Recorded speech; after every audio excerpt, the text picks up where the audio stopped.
ازيكم يا حبايبي؟ عاملين ايه؟ يا رب تكونوا بخير. اهلا بيكم في قناة مطبخ وافكار سونا. في فيديو النهاردة هنعمل مع بعض اكلة مختلفة وجديدة والطعم تحفة. طبعا كلنا عارفين ان الكرنب بيتعمل بالرز. طب ايه رأيكم النهاردة هنعمل الكرنب بالمكرونة وهتاكلوا احلى اكلة. يلا بينا كده نشوف هنعمل العظمة دي مع بعض ازاي، واحدة واحدة. انا معايا الكرنبايه بتاعتي او الملفوف، طبعا في بعض الدول بيسموها ملفوف على حسب الاسم اللي عندكم. هبدا اخد منها كده 3 ورقات. ممكن تاخدي كميه اقل، ممكن تاخدي كميه اكتر على حسب ما انت حابه. فانا اخدت 3 ورقات كده من الكرنبايه. هبتدي اقطع الورقه كده نصين وهشيل العصايه كده اللي في النص. انا مش عايزاها وهستغنى عنها. وهبدا كده اقطع الورق زي ما انتوا شايفين كده. لان انا عايزاها شرايح رفيع، فهقطعها بالطريقه دي وبعد كده هرجع اقطعها شرايح رفيع. ممكن طبعا تقطعوها في الكبة، او تقطعوها مكعبات صغيرة زي ما انتوا حابين، المهم ما تخليهاش ناعمة. انا عايزة القطع الكرنب تكون باينة في الاكلة. بعد ما حطينا كده كل اللي قطعناه على بعض بالشكل ده، ابدا اقطعها كده شرايح كأنك هتعملي سلطة كولسلو بالظبط. بس تكون على اتخن شوية لان سلطة الكولسلو بتكون رفيعة جدا. بعد كده هعيد عليها كده من النص عشان ما تكونش طويلة معايا. وخلاص على كده جهزنا ورق الكرنب. معايا نص كيلو من المكرونة اهو، اي نوع مكرونة واي رسمة متوفرة عندك. معايا كمان نص كيلو من الطماطم المفرومة والمتصفية. معايا بصلاية كبيرة مقطعينها كده مكعبات صغيرة. المكونات ظاهرة قدامكم اهي. معايا فلفل حار على بارد الوان المتوفر عندك، ومعاهم 6 فصوص من الثوم كله مقطع صغير. معايا الملح، معايا معلقة صغيرة من الكزبرة الناشفة، نص معلقة صغيرة من الكمون. ربع معلقة صغيرة فلفل أسود، مكعب مرقة خضار. معانا كمان جزراية كبيرة مبشورة. ومعانا صلصة طماطم هناخد منها كده معلقة كبيرة. دي المكونات بتاعتنا. يلا بينا كده نروح نحط الحلة على النار. هحط فيها كمية من الزيت، يعني كده حوالي نص ربع المج زيت، تمام. هنزل عليهم بالبصلاية بتاعتنا المقطعينها، ممكن تبشريها ممكن تفرميها في الكبة زي ما انت حابة.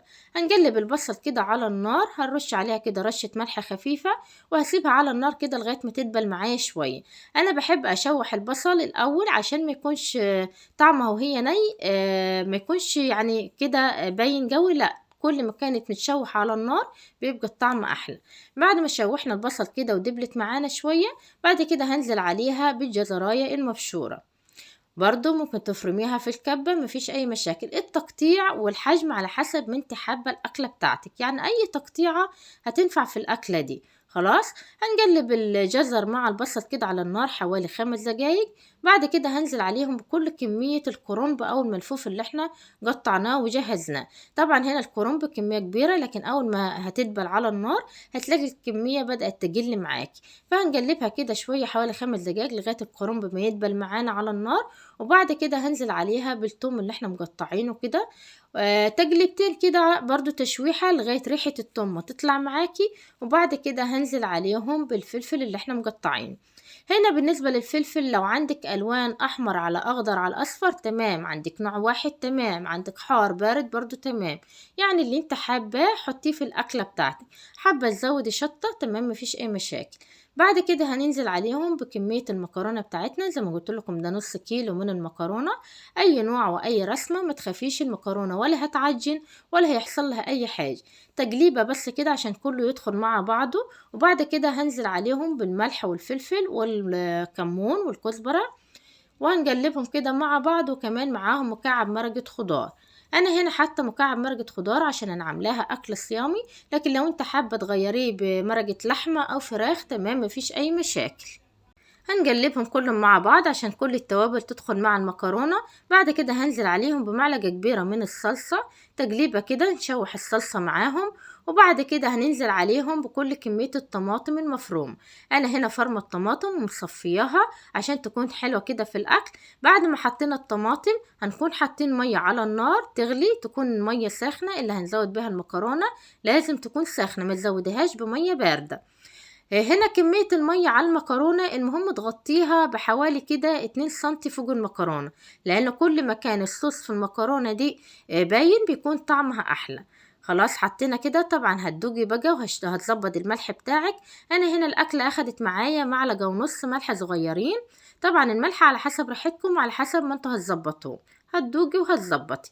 بعد كده هتسيب المكرونة على النار بتكون عالية لغاية ما تغلي، وبعد كده هنهدي النار وهنغطي المكرونة بتاعتنا وهنسيبها كده على النار. انا بعد 5 دقايق حبيت اعريها بس كده واوريها لكم، شايفين منظرها تحفة. طبعا هي لسه نية، فهنغطيها كمان وهنسيبها 5 دقايق. يعني ما اخدتش معانا تسوية غير بالظبط 10 دقايق بالامانة، وكانت مستوية. وشايفين كده الطماطم فيها عاملة ازاي. بالامانة الكاميرا ظلماها، هي كانت احلى من كده بكتير. المكرونة مش معجنة ولا كده مكسرة، طالعة حباية بحباية، يعني كده حاجة تحفة. مكرونة ال10 دقايق او مكرونة الحلة الواحدة ما اخدتش معانا وقت خالص، عملناها بدون سلق وبدون تحمير، والطعم كان تحفة. شايفين منظرها، شايفين المكرونة عاملة ازاي، حاجة كده خيال. طبعا بسيط اللي بيعمل الكرنب في الاكل، طبعا كلنا عارفين ان الكرنب بنقعد نحشيه وبنلف وبياخد معانا وقت. طب ليه نوعيه في بعض الاكلات بالامانة وبتطلع الاكلة تحفة. هتبدأ كده تغرفيها بالطريقة اللي تعجبك، ممكن تعملي جنبها ستيك، ممكن تعملي بوفتيك، ممكن تعملي بانيه، يعني زي ما انت حابة. ممكن تعمليها من غير اي حاجة، اكلة اقتصادية وسهلة وبسيطة، وكمان اكلة صيامي بدون لحوم وبدون فراخ. بس هترش عليها كده حبة خضرة من على الوش، اي نوع خضرة متوفر عندك، كزبرة، شبت، بقدونس او ال3 مع بعض، وهتاكلي احلى مكرونة وهتاكلي احلى اكلة. بالامانة كان طعمها تحفة. يلا كده تعالوا كلوا معانا بألف هنا وشفا. وده كان فيديو النهاردة، ودي كانت وصفة النهاردة. يا رب الفيديو يكون عجبكم، ولو عجبكم الفيديو جربوها وإن شاء الله هتدعولي. أكلة كده جديدة ومختلفة، طبعا صيام بنحب ننوع في الأكلات وبنبقى مش عارفين نعمل إيه، وكمان شهر رمضان، كل سنة وانتم طيبين. لو محتارة تعمل إيه النهاردة على الفطار اعمليها وإن شاء الله تدعيلي.